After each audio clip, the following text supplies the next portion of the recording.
Hai pemirsa, wah senang sekali hari ini kita kembali bertemu lagi dengan saya Eka pastinya. Nah pemirsa, ini ada yang spesial karena kita masih merayakan ya momentum Hari Kesehatan Nasional. Dan tentunya pada hari ini saya sudah bersama dengan dua narasumber yang luar biasa yang pastinya juga aware dengan namanya kesehatan. Penasaran kan ya? Kita langsung kenalan aja yuk bersama dengan Ibu Mei Munawaro selaku Marketing Manager dari AHCC. Apa kabar Ibu? Halo, apa kabar? Sehat selalu. Sehat selalu ya. Senang banget nih hari ini kita ketemu, tapi tidak kita berdua saja ini Bu, karena ada yang spesial juga. Ada Pak Peri Anglis Hartono dari Jamu Ibu. Apa kabar Pak? Salam sehat. Sehat. Baik. Sehat dan semua baik-baik saja ya.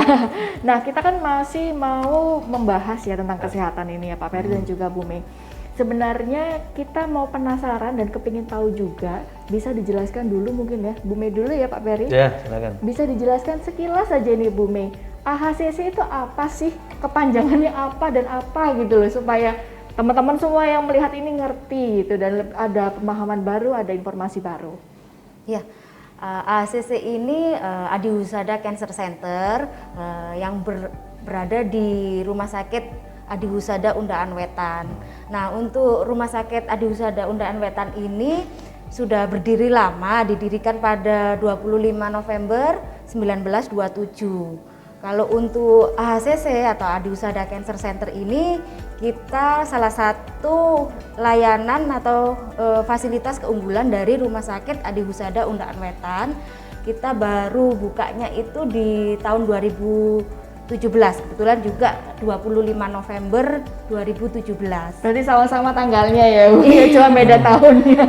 Berarti ini adalah bagian ya dari Adi Husada rumah sakitnya ya, tapi AHCC adalah Adi Husada Cancer Center. Jadi layanan onkologi center yang ada di Rumah Sakit Adi Husada. Oke, terima kasih Bu Mei untuk penjelasannya. Itu ya teman-teman, diingat. Nah, kemudian Pak Peri, bisa dijelaskan juga Bu. Pak, tadi kan Bu Mei sudah menjelaskan tentang Adi Husada Cancer Center. Nah, kalau Jamu Ibu sendiri mungkin dikilas balik sedikit, apakah sama-sama dari Surabaya? Tahunnya juga mendekati 1927, kayak ada sedikit dengan Persebaya ya. Ada kaitannya gitu kayaknya sepertinya. Ya, kalau Jamu Ibu ini perusahaan jamu yang berasal dari Surabaya juga. Oke. Jadi nggak jauh-jauh dari letaknya Adi Husada sebenarnya. Kalau Adi Husada di Undaan Wetan, Jamu Ibu ini di Jalan Ngaglik. Nomor 3 sampai 5 Surabaya. Nah, Jamu Ibu didirikan oleh dua orang wanita, yaitu dari seorang ibu dan seorang anaknya. Itu pada tahun 1910. Jadi lama-lama ya. lebih tua dikit dibanding Adi Husada, kakaknya lah. 1910 gitu. Dan 1927 gitu ya, Iya. gampang gitu loh ya teman-teman, kita ingatnya tahunnya ya. Oke, Sama-sama Pak. legend dari Surabaya.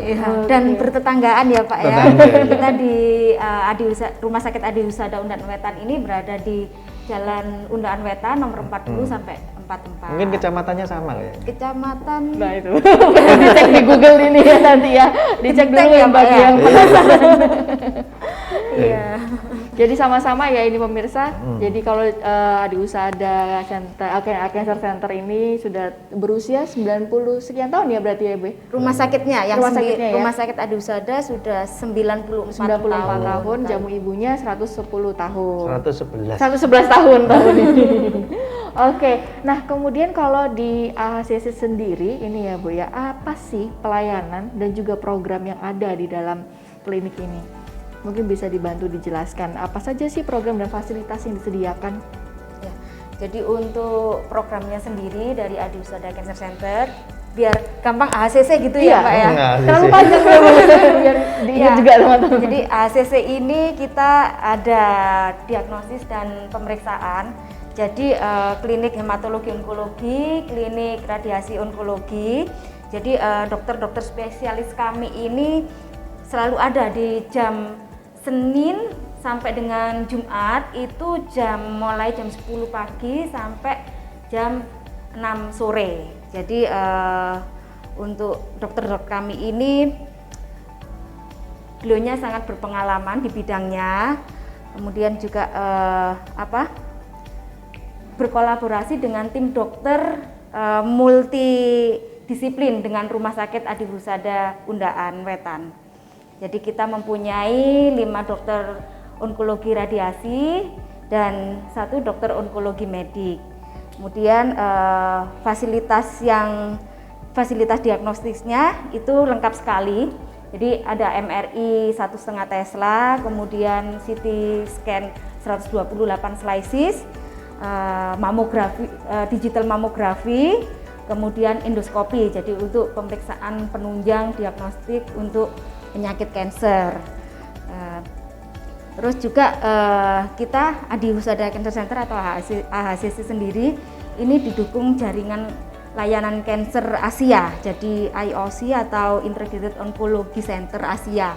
Di baik SDM-nya, dokternya, kemudian tenaga-tenaga yang lain itu kita belajar di IOC Asia. Jadi kita ada Hong Kong, Vietnam, kemudian Malaysia, Filipina, Singapura dan Indonesia ini AHCC. Jadi itu tidak hanya di Indonesia saja berarti ya? Jadi ada beberapa negara juga jaringannya. Di Asia. Oke, tadi itu saya lihat ya, Ibu Mei, ada yang menarik, ada kanker gitu ya? Iya. Nah itu apa sih Bapak, itu juga fasilitas yang disediakan oleh AHCC? Jadi selain diagnosis, selain pemeriksaan dan pengobatan, kita di sini pengobatannya unggulannya di radioterapi, kemoterapi, imunoterapi, targeted terapi. Jadi selain itu kita ada layanan pendukung seperti post-care atau can-care. Nah, can-care ini sendiri baru pertama di Indonesia, di Surabaya. Jadi untuk membantu para survivor cancer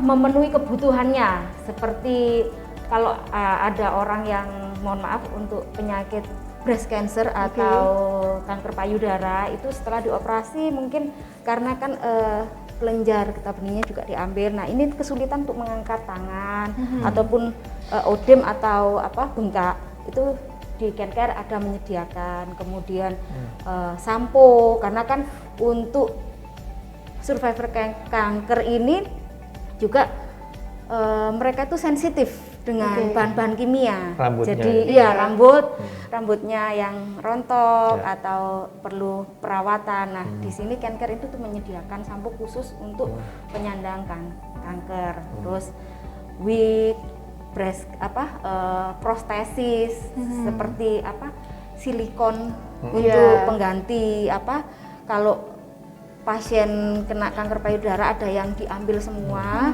itu kan otomatis kalau salah satu yang diambil otomatis mempengaruhi postur tubuh pasien. Karena yang satunya hilang, satunya masih ada. Itu biasanya postur tubuhnya itu akan mengikuti, jadi lebih Nah, dari itu makanya can-care ini hadir itu membantu wanita agar percaya diri, seimbang juga, memperbaiki postur tubuh dan mempercantik untuk lebih percaya diri, supaya lebih semangat lagi ya. Iya, terus ada lagi kita yang beda dengan rumah sakit. Mungkin di tempat lain belum ada ya. Di AHCC sendiri kita ada namanya patient advisor. Iya. AHCC ini menyediakan layanan pendukung baik bagi pasien maupun keluarga pasien.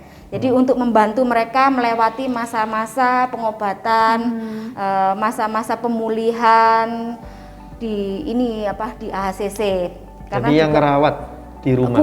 Bukan merawat, jadi mendampingi. Karena juga mendampingi untuk pasien dan keluarga yang sudah terkena kanker.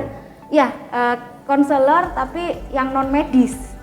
Jadi yang menguatkan lah. Betul, yang menguatkan, karena itu kan kalau orang sudah kena kanker itu kan menguras fisik, moral, finansial. Jadi dari patient advisor ini tugasnya mendampingi selama pengobatan maupun pemulihan untuk pasien dan juga keluarganya, karena otomatis keluarganya juga stres. Kalau keluarganya ada yang sakit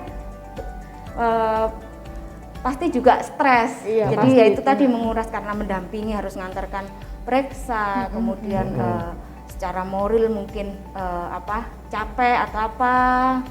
Karena kan orang sakit kadang moodnya juga rewel, kemudian juga ini finansial, jadi kita juga membantu ini pasien dan keluarga pasien. Jadi ya untuk pasien advisor sendiri itu selain sebagai tadi di info sama Pak Ferry bahwasanya konselor memang, tapi yang non medis. Jadi membantu selain mendampingi itu juga menguatkan. Ya, menguatkan, kemudian terutama pasien-pasien yang dari luar Surabaya. Iya, itu jadi di jalannya sudah capek dia kan ya Bu ya. Kebetulan memang pasien AHCC sendiri ini seluruh Indonesia, Indonesia Timur ya khususnya. Jadi membantu para pasien dan keluarga memberikan informasi mengenai penginapan, karena kita juga ada kerjasama dengan penginapan sesuai budget dari pasien dan keluarga. Di sekitar sini. Iya, sekitar sini. Jadi ada kosan, ada apartemen, ada hotel yang harganya pasti membantu corporate rate gitu. Karena pengobatan kanker sendiri tidak 1-2 hari aja, karena continue. Jadi sampai di sini karena untuk treatment radiasi juga itu biasanya sampai dosisnya 25 fraksi, 35 fraksi, itu berarti ya 35 hari, 25 hari. Jadi untuk pasien yang dari luar kota itu kita bantu. Jadi kita memang punya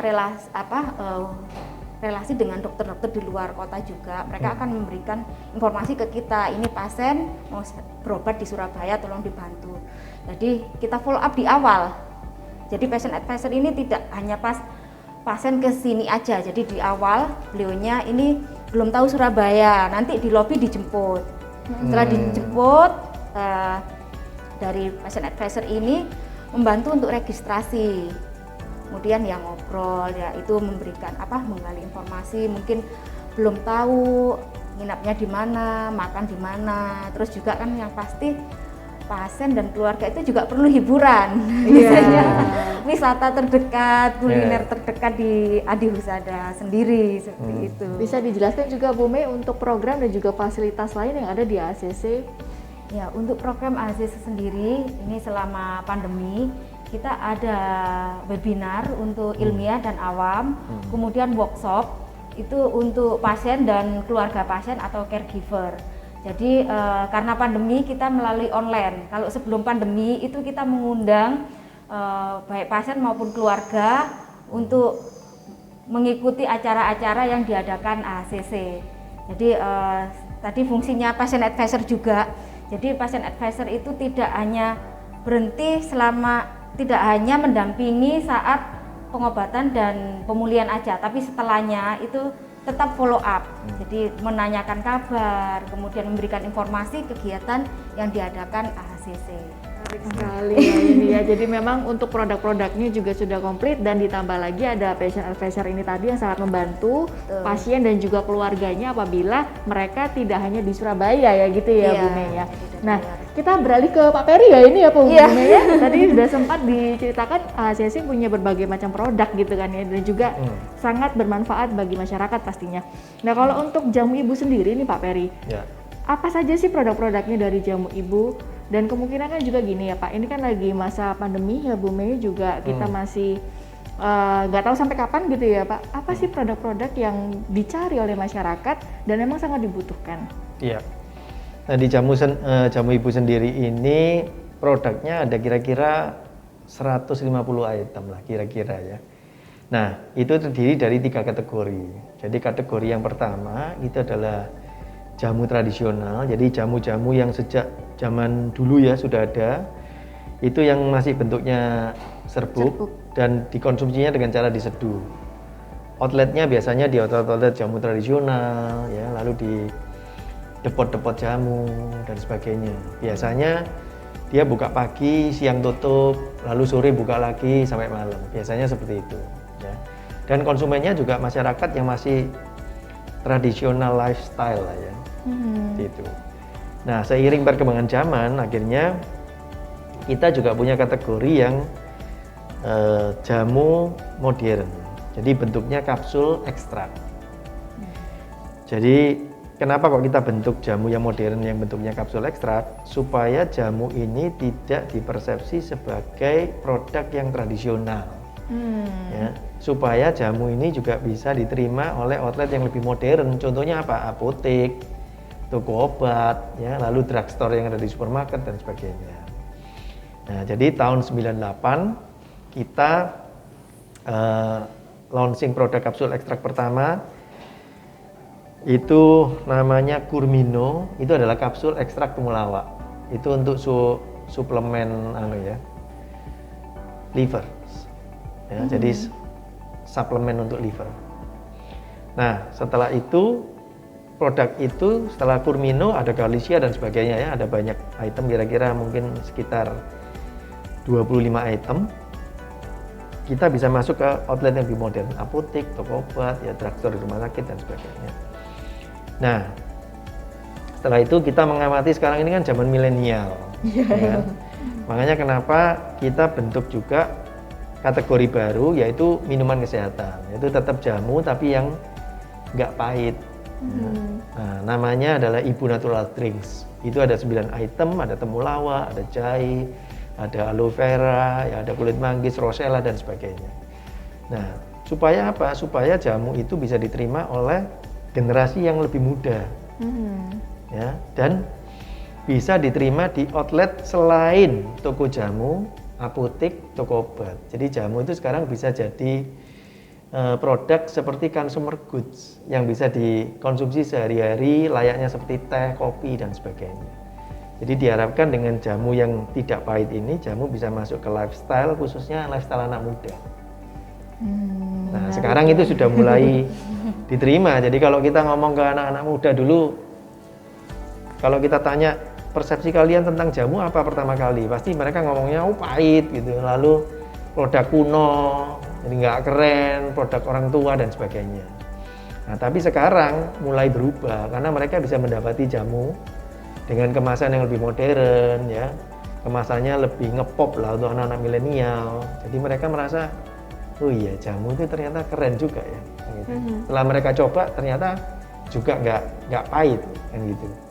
Lalu cara menjualnya juga kita rubah. Cara menjualnya kita awalnya buat booth-booth di mall-mall, kasih sampel jamu itu gimana. Kalau seiring perkembangan sekarang, kita sudah ada yang pakai vending machine, ya, lalu dijual dalam bentuk-bentuk model outletnya kayak kafe dan sebagainya. Sehingga anak muda sudah bisa mulai menerima jamu sebagai lifestyle sehat mereka. Ya seperti kopi lah. Kopi awalnya mungkin 20 tahun yang lalu, ya, 20 tahun yang lalu kita minum kopi hitam ya, Pak. Minum kopi dibully pasti. Sekarang di mana-mana deh ya. Sekarang kopi lifestyle. Iya. Siapa yang minum kopi tuh mbah-mbah. Nah, sekarang anak muda pada minum kopi. Jadi kita pengennya nanti kalau ada ngeteh, ngopi, nantinya ada jamu. Jamu itu keren gitu. Kemudian Pak, untuk produk-produk yang dicari tadi kan ada 150 item. Oh iya. Iya kan ya, juga ada yang tradisional, ada yang sudah ke modern di bentuknya kapsul, dan juga ada yang minuman kesehatan. Itu yang paling dicari yang apa ya Pak? Apakah yang minum kesehatan atau yang khusus yang produk kapsul? Sebenarnya kalau untuk bentuknya sih nggak ada yang spesifik yang dicari harus bentuk ini gitu, enggak. Tapi secara fungsi atau khasiatnya yang banyak dicari itu produk-produk yang bisa untuk meningkatkan imunitas. Oke. Itu yang mereka cari.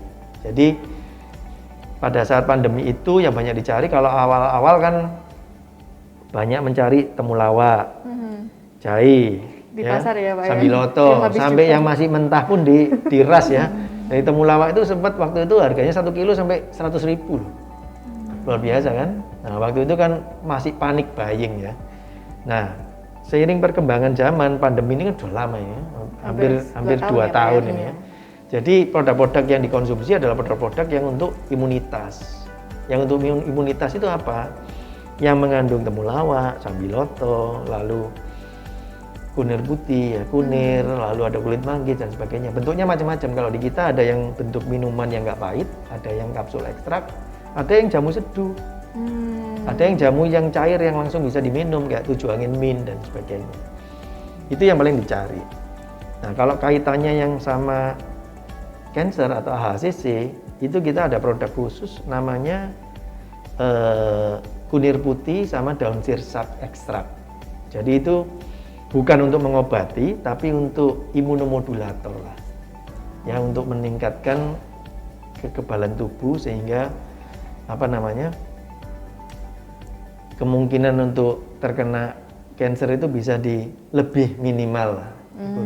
Jadi meningkatkan daya tahan tubuh fungsinya. Fungsinya adalah untuk meningkatkan daya tahan tubuh ya Pak ya. Suplemen aja ya Pak ya. Hanya berupa suplemen. Ya. Jadi sebelum kena minumnya jamu ibu, nanti kalau sudah kena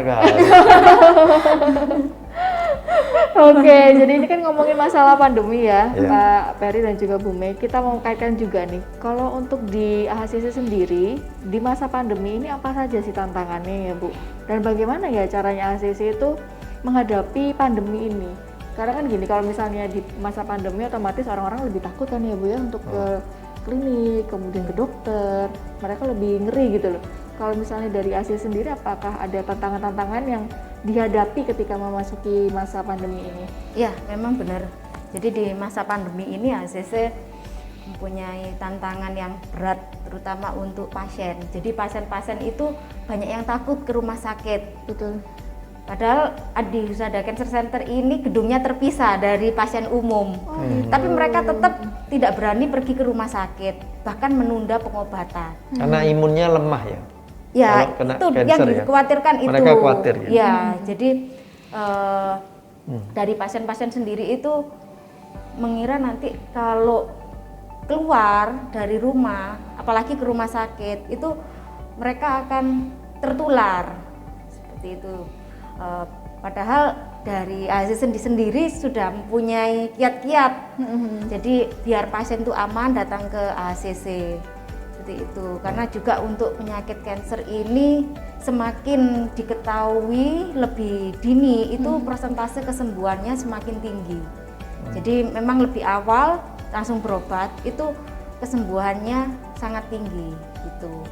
Ya Bu Mei, tadi kan kita sempat ya ngobrol juga tentang pandemi. Otomatis kan kalau pandemi ini pasien lebih takut ya Bu ya, dan juga rentan ya kalau misalnya harus masuk ataupun datang langsung ke rumah sakit ataupun ke klinik. Nah, bagaimana sih caranya untuk dari AHCC sendiri untuk menanggulangi ketakutan dari pasien ini?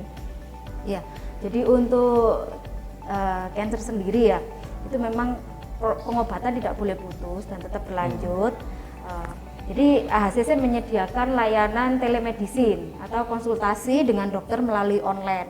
Kemudian nanti kalau dokter memberikan resep, itu bisa langsung kita kirim dari AHCC ke rumah pasien. Seperti itu. Oke. Kayak home delivery service kalau di jamu ibu ya Pak. Ya Pak Peri tadi sudah disebutkan kalau ada produknya jamu ibu itu 150 item ya Pak ya. Tapi yang dibutuhkan dan dicari masyarakat ketika pandemi ini produk apa ya Pak? Iya, jadi selama pandemi ini ya, produk-produk yang banyak dicari itu adalah produk-produk yang berfungsi untuk imunitas, yang berkhasiat untuk imunitas atau kekebalan tubuh. Ya. Nah, produk-produk yang untuk imunitas itu apa aja? Yaitu produk-produk yang mengandung ekstrak temulawak, gitu ya, sambiloto, meniran, ya, lalu kulit manggis, daun sirsa, kunir kayak gitu, semacam itu.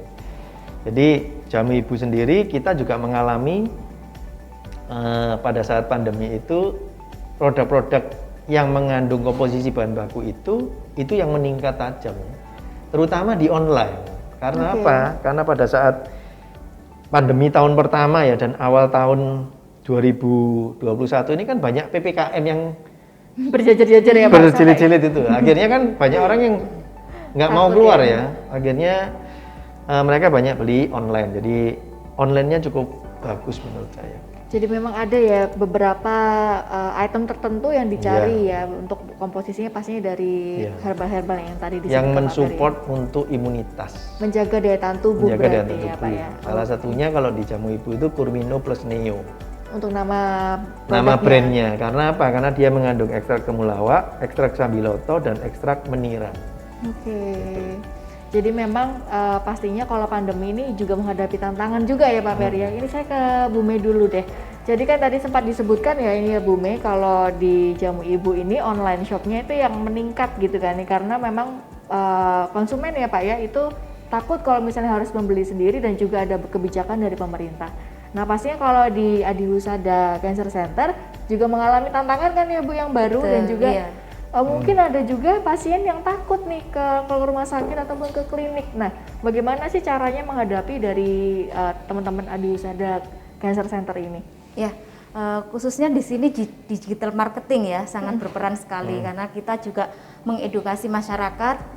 Saat pandemi itu masyarakat di rumah aja itu banyak menggunakan medsos. Jadi kita peran digital marketing itu sangat penting sekali. Di situ kita edukasi masyarakat Indonesia baik di web, IG, terus Facebook maupun YouTube.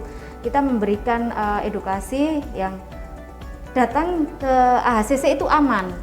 Gitu. Jadi memang kita ada kayak apa ya, anjuran atau ini apa? Anjuran atau apa ya kayak gitu. Himbauan. Iya, himbauan ya.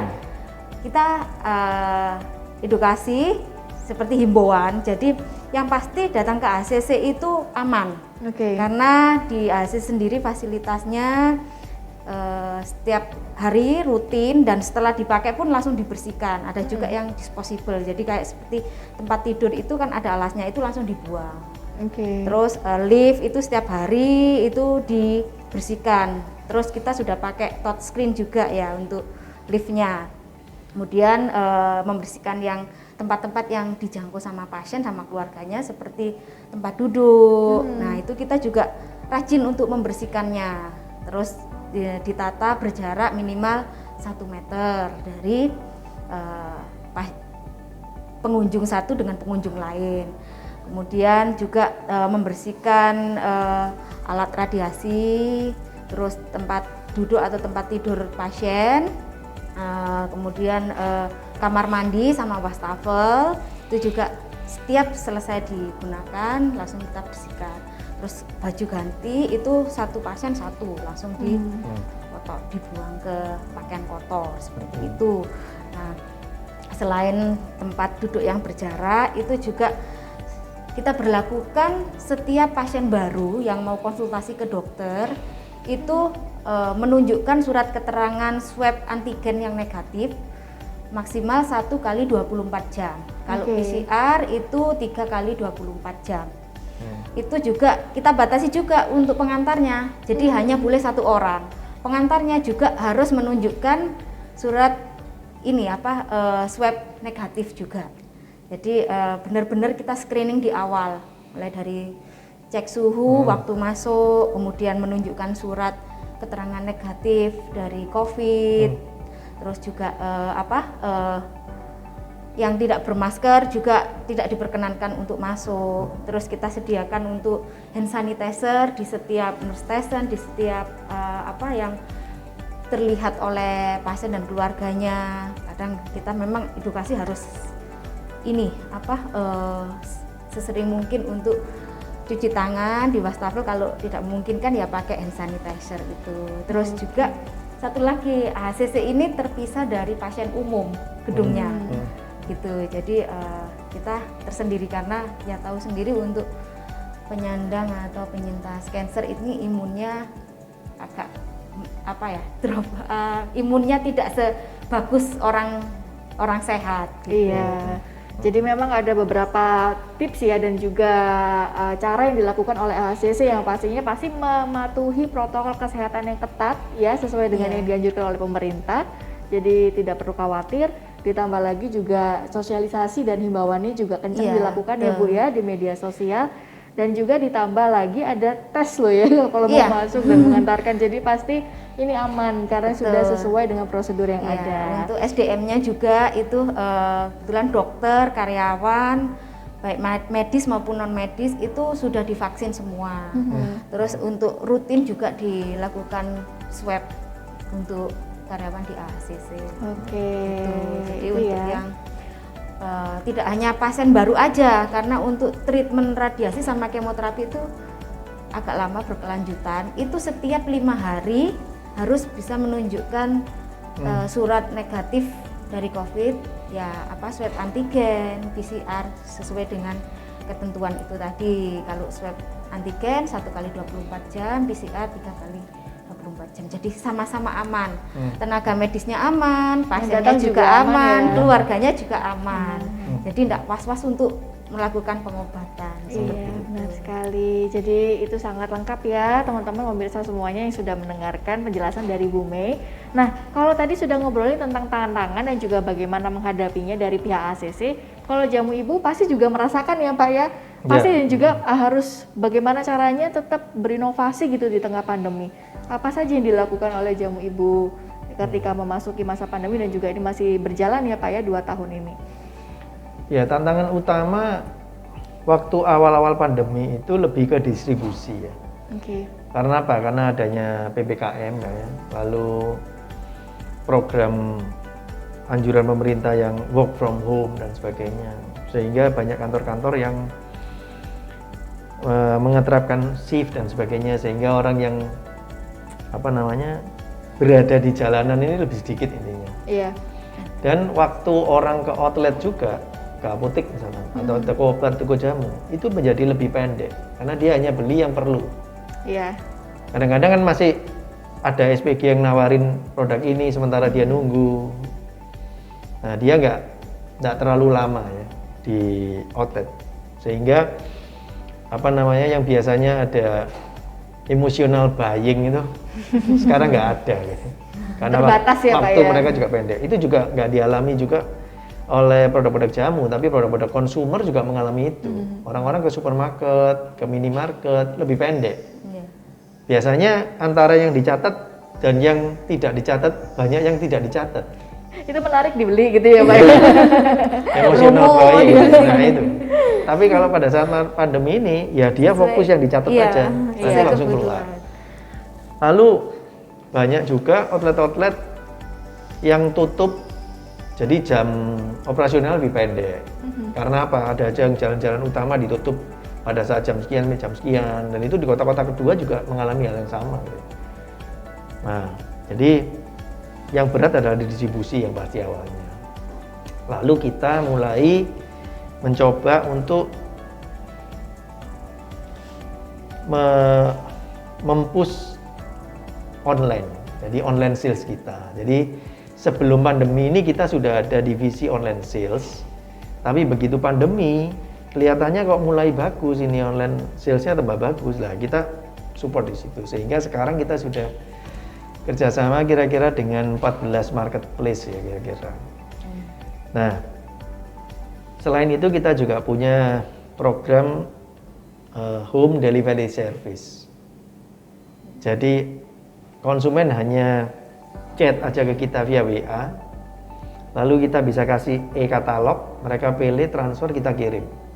Kita juga bikin program reseller dan sebagainya, karena banyak juga konsumen yang kena pemutusan hubungan kerja dan sebagainya, akhirnya bisa menjadi reseller dari jamu itu. Jadi buka ini ya Pak, lini mereka ada usaha baru ya, juga menambah lapangan pekerjaan jadinya. Betul. Oke, menarik sekali. Inovasi lain Pak mungkin selain dari online shopnya ditambah, kemudian adanya juga program home delivery service, mungkin ada di produk atau di sisi cara penyajian atau seperti apa? Mungkin lebih ke komunikasi ya, cara berkomunikasi kita. Jadi contoh misalkan kalau dulu itu kita banyak kegiatan-kegiatan itu offline misalkan gitu. Jadi produk kita atau corporate kita komunikasikan dengan cara offline, biaya kita diundang di kampus atau di acara-acara talk show, seminar dan sebagainya, atau event-event yang biasanya ada di mall-mall atau tempat keramaian. Pada saat pandemi itu yang kena duluan kan? Iya, jadi semua ditutup ya Pak ya. Akhirnya itu kita switch ke online. Akhirnya kita belajar, jadi tim dari marketing jamu ibu ini belajar gimana sih caranya bikin konten dan sebagainya. Jadi mendadak jadi pejuang konten semua. Ya, jadi kita beli alat. Jadi artis ya Pak ya. Beli alat dan sebagainya, lalu mempelajari gimana caranya bikin konten dan sebagainya. Jadi sekarang kita banyak melakukan kolaborasi podcast ya seperti ini dengan Adi Usada dan sebagainya. Lalu kalau di kampus atau duta wisata kita ada yang offline, ya, ada yang lewat webinar ya. Karena sekarang toolsnya kan banyak ini untuk digital marketing. Jadi itu yang sangat terasa yang perubahan dari sebelum pandemi ke masa pandemi. Jadi lomba-lomba yang dulu diadakan secara offline kita adakan secara online. Ya, lalu endorser dulu yang offline, lalu sekarang online dan sebagainya. Jadi gitu. Memang sebenarnya ya Pak Peri dan juga Bu Mei giatnya sekarang di digital marketing ya Pak ya dan Ibu ya. Jadi memang kita harus memaksimalkan dan juga cepat-cepat beralih ke perubahan ya yang dibutuhkan oleh masyarakat pastinya. Harus beradaptasi lah. Iya, beradaptasinya lebih cepat lagi ya, karena kan semakin kebutuhannya itu berbeda, otomatis kita juga menyesuaikan dengan yang dibutuhkan oleh masyarakat. Menarik sekali ya ini ya teman-teman dan juga pemirsa yang ada di rumah. Nah, kemudian ini Bu Mei, tadi kan sempat disinggung juga ya ada Instagram, kemudian medsosnya, itu bisa dijelasin juga ke teman-teman semua yang lagi menonton. Apa sih kalau misalnya saya mau lebih tahu tentang AHCC itu bagaimana caranya? Mungkin bisa disebutkan media sosial dan juga mungkin kontak person kalau misalnya mau konsultasi lebih lanjut. Ya, kita ada AHCC sendiri ada fasilitas yang bisa dihubungi teman-teman melalui online. Jadi webnya AHCC itu di ahcc.co.id, kemudian di Instagramnya itu di Adihusada Cancer Center, @Adihusada Cancer Center, kemudian di Facebooknya juga di Adihusada Cancer Center. Terus kita juga melayani ini tanya jawab di YouTube, YouTube online, kemudian itu live ya Bu ya? Live tanya jawabnya atau? Oh enggak ya? Yang live tanya jawabnya itu kita ada ini talk to. Jadi dari Patient Advisor itu tadi yang saya diawalkan awal cerita tadi itu Patient Advisor itu juga menjawab dari kebutuhan informasi dari masyarakat di luar yang melalui online. Jadi langsung begitu chat, jadi kayak WhatsApp tapi melalui talk to seperti itu. Kemudian juga nanti untuk yang mau benar-benar pasien itu sudah pasiennya AHCC karena sudah terjawab di talk to tadi itu untuk registrasi, untuk janjian dengan dokter dibantu dengan patient advisor di 0822 8-nya 4 kali 6922. Jadi di 0822 8-nya 4 kali 6922 itu melalui chatting WA. Jadi untuk registrasi kita buatkan appointment. Jadi biar pasien kesini itu sudah sesuai dengan ketemu dokter yang diharapkan. Jadi nggak nunggu lama. Terus apalagi pasien yang dari luar kota. Iya. Jadi ya itu dari patient advisor sendiri itu akan membantu mulai registrasi, kemudian pendaftaran ulang di sini sampai ketemu dengan dokter.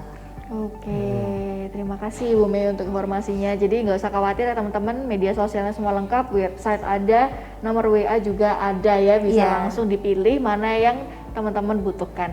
Kalau untuk Jamu Ibu sendiri Pak, untuk media sosialnya dan juga mungkin kontak person, apabila ada yang mau beli produk ataupun konsultasi bisa dijelaskan mungkin Pak? Ya, kalau untuk kontak person ada dua. Yang pertama itu yang customer service, jadi untuk ngobrol lah ya, konsultasi. Lalu yang kedua adalah HDS atau Home Delivery Service. Ya, jadi kalau yang customer service-nya itu ada di 081 2525 081 27. Itu customer service-nya. Tapi kalau untuk yang pembelian ya atau home delivery service itu ada di 081 2367 7979. Nah, kalau untuk yang media sosial kita lengkap ada di Facebook ya, Instagram, Twitter, YouTube, TikTok. Iya. Jadi ada lengkap Jamu Ibu gitu. Jamu Ibu. Jamu Ibu. Iya.